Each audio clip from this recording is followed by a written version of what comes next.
Hello, and thank you for joining us. Today we'll be reading The Partnership of the Thief and the Liar. There was once upon a time a thief who, being out of a job, was wandering by himself up and down the seashore. As he walked, he passed a man who was standing still looking at the waves. "I wonder," said the thief, addressing the stranger, "if you have ever seen a stone swimming." "Most certainly I have," replied the other man, "and what is more, I saw the same stone jump out of the water and fly through the air." "This is capital," replied the thief. "You and I must go into a partnership. We shall certainly make our fortunes. Let us start together for the palace of the king of the neighboring country. When we get there, I will go into his presence alone and will tell him the most startling thing I can invent. Then you must follow and back up my lie." Having agreed to this, they set out on their travels. After several days' journeying, they reached the town where the king's palace was, and here they parted for a few hours while the thief sought an interview with the king and begged his majesty to give him a glass of beer. "That is impossible," said the king, "as this year there has been a failure of all the crops, and of the hops and the vines, and so we have neither wine nor beer in the whole kingdom." "How extraordinary," answered the thief. "I have just come from a country where the crops are so fine that I saw 12 barrels of beer made out of one branch of hops." "I bet you 300 florins that is not true," answered the king. "And I bet you 300 florins that it is true," replied the thief. Then each staked his 300 florins, and the king said he would decide the question by sending a servant into that country to see if it was true. So the servant set out on horseback, and on the way he met a man, and they asked him whence he came. And the man told him that he came from the selfsame country to which the servant was at that moment bound. "If that is the case," said the servant, "you can tell me how high the crops grow in your country, and how many barrels of beer can be brewed from one branch." "I can't tell you that," answered the man, "but I happened to be present when the hops were being gathered in, and I saw that it took 3 men with axes 3 days to cut one branch." Then the servant thought that he might save himself a long journey, so he gave the man 10 florins and told him he must repeat to the king what he had just told him. When they got back to the palace, they came together in the king's presence, and the king asked him, "Well, is it true about the hops?" "Yes, sire, it is," answered the servant, "and here is a man I have brought with me from the country to confirm the tale." So the king paid the thief the 300 florins, and the partners once more set out together in search of adventures. As they journeyed, the thief said to his comrade, "I will now go to another king, and I will tell him something still more startling, and you must follow and back up my lie, and we shall get some money out of him. Just see if we don't." When they reached the next kingdom, the thief presented himself to the king and requested him to give him a cauliflower. And the king answered, "Owing to a blight among the vegetables, we have no cauliflower." "That is strange," answered the thief.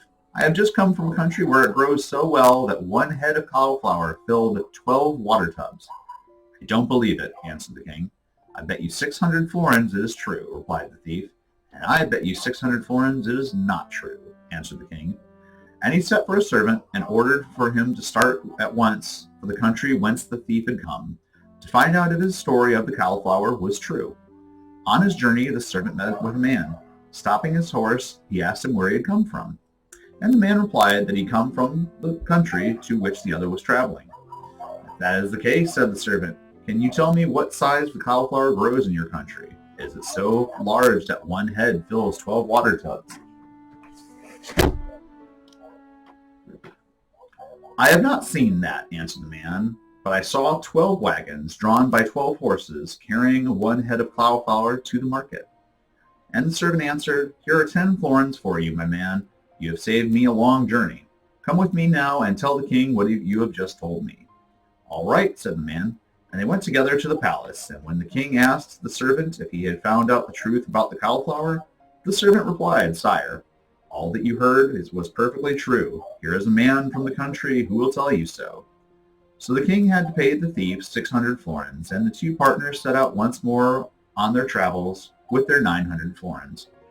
When they reached the country of the neighboring king, the thief entered the royal palace and began conversation by asking if his majesty knew that in an adjacent kingdom there was a town with a church steeple on which a bird had alighted, and the steeple was so high and the bird's beak so long that it had pecked the stars till one of them fell out of the sky. "I don't believe it," said the king. Nevertheless, I am prepared to bet 1,200 florins that it is true, answered the thief. And I bet 1,200 florins that it is a lie, replied the king. And he straightway sent a servant into the neighboring country to find out the truth. As he rode, the servant met a man coming in the opposite direction. So he hailed him and asked him where he came from. And the man replied that he came out of the very town to which the man was bound.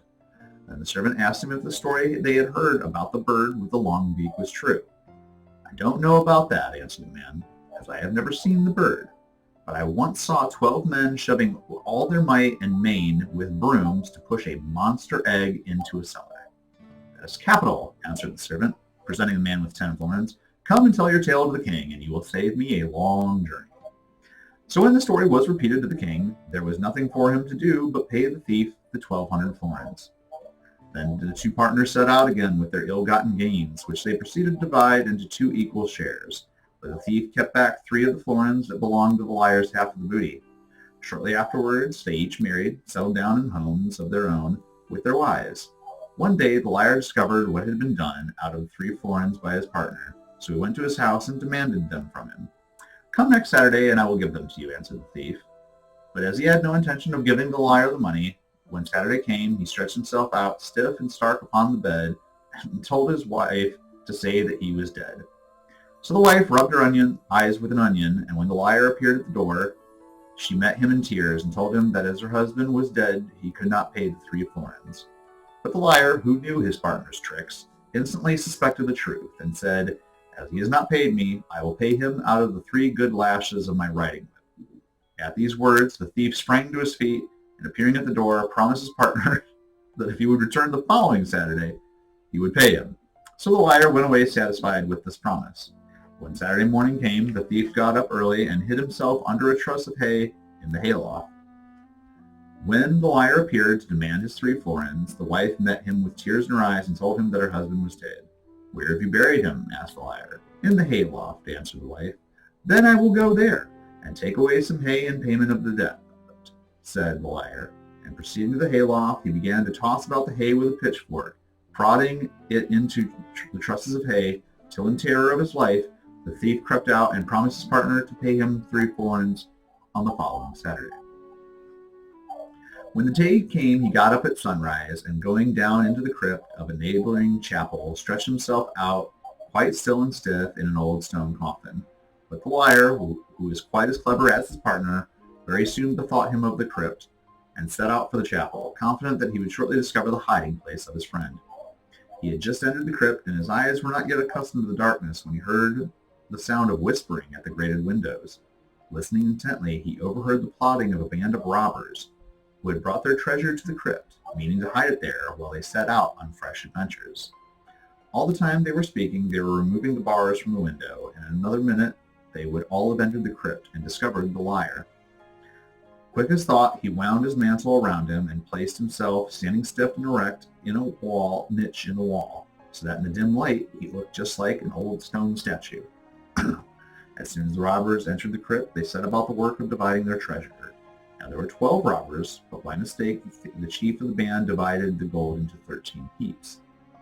When he saw this mistake, he said that he had not time to count it all over again, but the 13th heap should belong to whoever among them could strike off the head of the old stone statue in the niche with one stroke.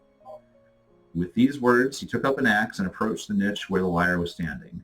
But just as he had waved the axe over his head, ready to strike, a voice was heard from the stone coffin saying in sepulchral tones, "Clear out of this, or the dead will arise from their coffins, and the statues will descend from the walls, and you will be driven out more dead than alive." And with a bound, the thief jumped out of his coffin, and the liar from his niche. And the robbers were so terrified that they ran helter-skelter out of the crypt, leaving all their gold behind them, and vowing that they would never put foot inside that haunted place again.